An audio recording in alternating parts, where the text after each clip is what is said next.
শাণ্ডুল্য গোত্র কাদেরকে বলা হয়? শাণ্ডুল্য ঋষির বংশধরদেরকে শাণ্ডুল্য গোত্র বলা হয়।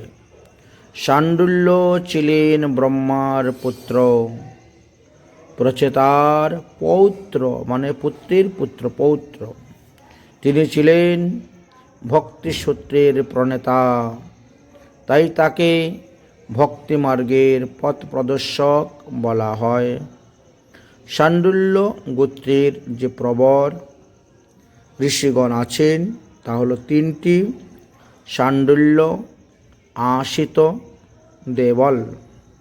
সুতরাং শাণ্ডুল্য গোত্রীয় যারা উপনয়ন সংস্কার গ্রহণ করেছেন তারা যখন স্বহস্তে যজ্ঞ উপবীত তৈরি করবেন তখন সেই পৈতার মধ্যে সুতা দিয়ে যখন 3টি পেঁচ দেওয়া হয় তখন এই 3 ঋষির নাম উল্লেখ করেই সুতার পেঁচ দিতে হয়: শাণ্ডুল্য, আশিত, দেবল।